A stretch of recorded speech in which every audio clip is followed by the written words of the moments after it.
Hey guys, before we get this party started, I want to give a shout out to our sponsors, Live Nation, Live Well Cannabis, and all the crew. Everybody's under hard times right now, so Live Nation's done their best. They're bringing you concerts on the couch, so go to livenation.com. They have all sorts of concerts that you can download, watch on your phones, watch on your computers, whatever you may be doing. They got you covered. And then Live Well, they're open. All their locations are open everywhere. So go give them a shout. Go give them some business. Everybody needs it. Support your local ones. Let's get this party started. We have Frizzi from Il Posto joining us in Quarantine Chronicles. Zane, hit the music, brother.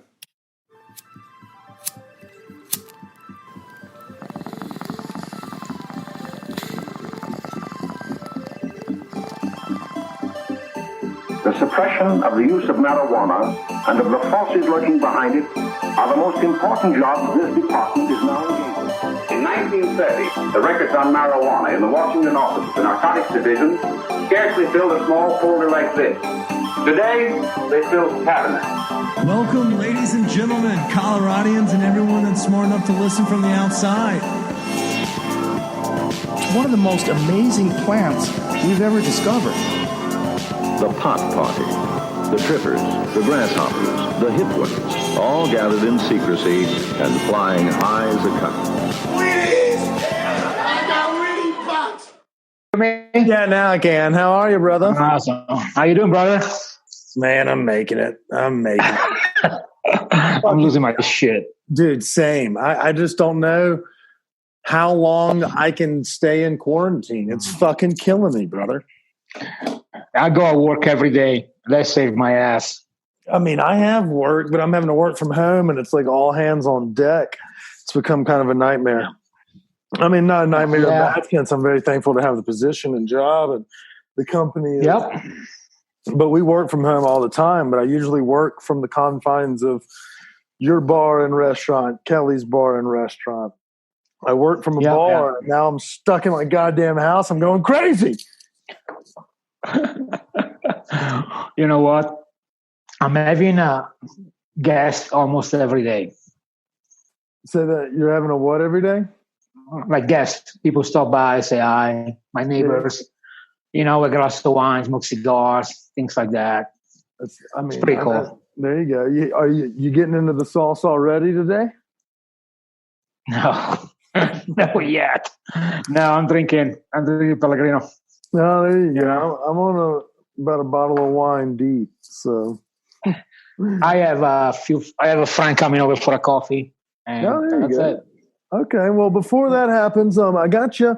We're going to do these things. We're calling them Quarantine Chronicles. And for those that are tuning in, I got my boy Frizzi. We were going to drop an episode with Frizzi where we did an at-home cooking sesh, but we were really talking, the restaurant and life and everything.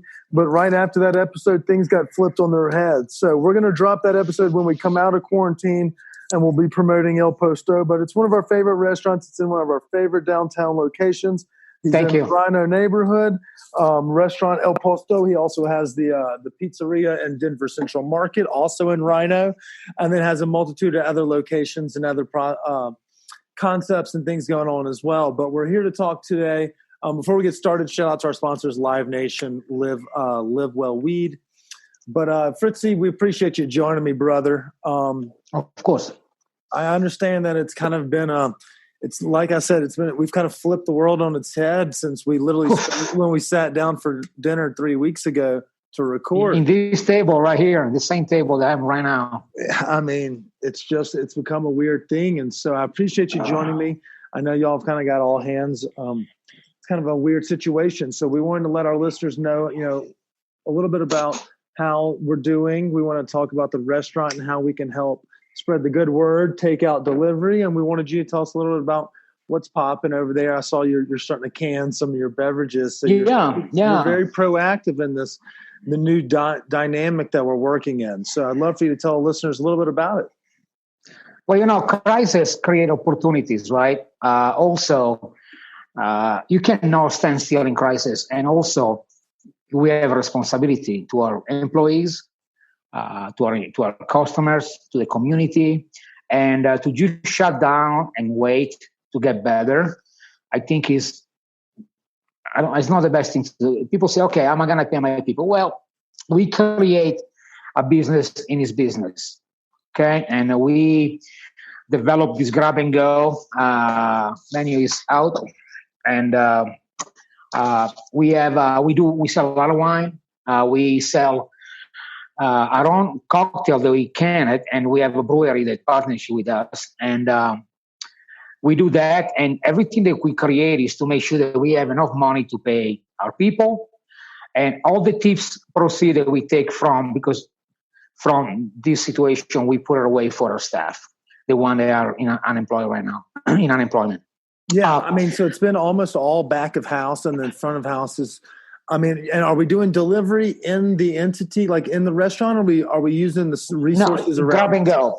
Grab and go for us. Vero as Postmates, Tenants as Postmates, and GrabHub. Vero is doing really well. We're selling a shit fucking load of lasagna. They can go like fucking crazy, man. I mean, they sell 14 only yesterday. The big sheets. Vero's doing well. Fish market not as well because people. They don't give a fuck eating fish right now. They want to eat pizza and Cheetos and crappy stuff because they want comfort food. And fish is healthy. And people right now, honestly, I'm talking with a lot of people with diet or exercise. They're like, don't give a fuck.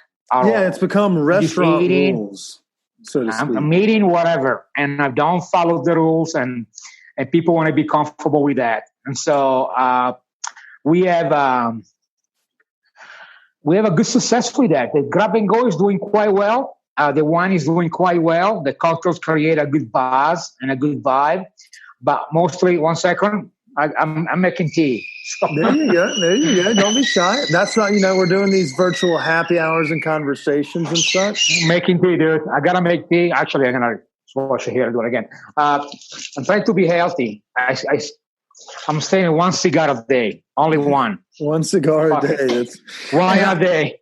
I mean, when I meant restaurant hours, the rules have almost applied with the new quarantine. And you mentioned everyone kind of eating sloppily or comfort food or for because we're not going outside. We're not going to be around people. I haven't put on a pair of pants that I had to button in days. I've been wearing elastic pants. It's almost like the airport rules, not restaurant. So it's like I started drinking today at 9 a.m. and I had a hot dog at 10 a.m. The rules don't apply. The rules don't apply during quarantine. You must be really gassy right now. No, I'm okay. It's okay. My body's adjusted. Lifelong Popeyes eater over here. My intestines are like a iron. Bulletproof. My liver is spotted, to say the least. But yeah, so let's talk a little bit about that. So you mentioned, y'all partnered up with a brewery. What's in the cocktail that you're seeing that's flying off the shelf? We do all different ones. The first one was a Boulevardier. It's like a Negroni, but with whiskey. The second one was a white Negroni. The third one is a sweet honey gin one. It's really delicious. It's a little more festivity drink. And then every week we're going to release a new one. So we actually make the cocktail in the house. We ferment it, we change it, we do all kinds of work with it. Antonio, my GM, and Julie, my sommelier, are actually working on it, on this flavor all the time. We're trying to keep it going. I think that all these new businesses we create right now for the emergency, they're going to actually be valuable after when we reopen again, because we see people actually like that. And so the restaurant business per se, the way it's right now, is going to completely change. It's going to have all these new facets, all these new idea coming to fruition and actually be part of our business. This crisis is the most crazy things I ever experienced in my entire life. But this is a moment to come together and work together and create new things for the future, because the future is going to be here. Okay. It's going to be okay. We're all going to be fine. Yeah, for sure. And I love your optimism, and you've conveyed that not only here, but also on social media. And I think you do it in everything you do on a daily basis. You're a very emotional cat. So you believe in, you make others want to believe as well. So I have faith in you as well. I want to talk a little bit. We'll shift a little bit from Il Posto to a little bit more Frizzi. Your own self. Yeah, it's a dialect thing. We've been on different schedules, So how are you keeping, if you're not at the restaurant, what's Fritzy up to on a regular basis? So if I'm not at a restaurant, I'm home, and I try to keep myself busy. I'm writing a lot of stuff. I have a new idea, and I'm writing a new idea. I'm writing actually idea for a couple of new concepts I have in my mind. But also I took a couple of really long naps that I'm not used to it. The panda. Holy fuck, dude! The panda is gone, dude. I took a nap 2 days ago. It's 2 hours. I wake up. I thought I was Will Smith and I'm the legend. But I was looking for my dog. My dog wasn't there. But I you know what I do also? I have a skateboard. I try to skate again a little bit.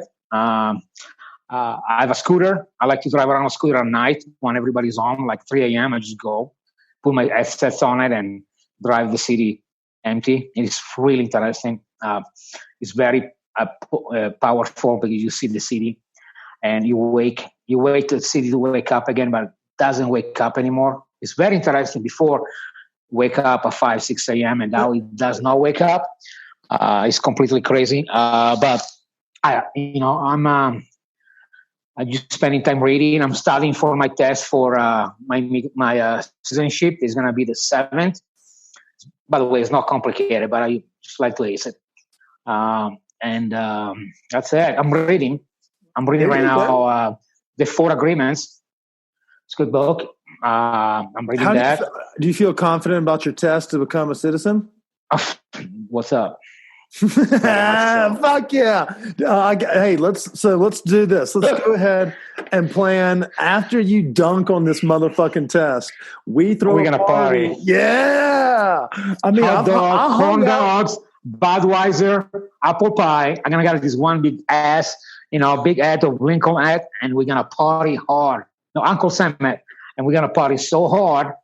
We're going to, oh my goodness. California Reds, some Oregonian Noirs, God bless America, man. Some Palisade Peaches. We'll have a lot of fun. Yeah, it's going to be great. I love this country. It's been very good to me. Yeah, and we'll get through this. We'll get through this. Fritzy, so we didn't air that last episode, so we're going to ask you a couple of the questions, and then we'll circle back to Il Posto. Sure. So a couple of the questions that we never got to air, so maybe they'll hear it in a couple months when we get out of quarantine. Yeah, but let's say you had a long night. You were helping doing deliveries and takeout until late. What is our regular go-to late-night snack that we're having? The guilty pleasure, stoned appetit snack that you're having when you get off For me personally, pineapple. I like to crack open a pineapple and just eat it. I just love it. I just take a pineapple, crack a pineapple, cut in wedges, eat it. I keep the skin on it so I can actually bite it to the end and feel the acidity. I even keep the core because I like that bite. It's just like it. And my pineapple is actually my late guilty pleasure for some reason. So you literally eat pineapple just like, hold on, I'm refilling my glass of wine. You just eat pineapple straight off the fucking core?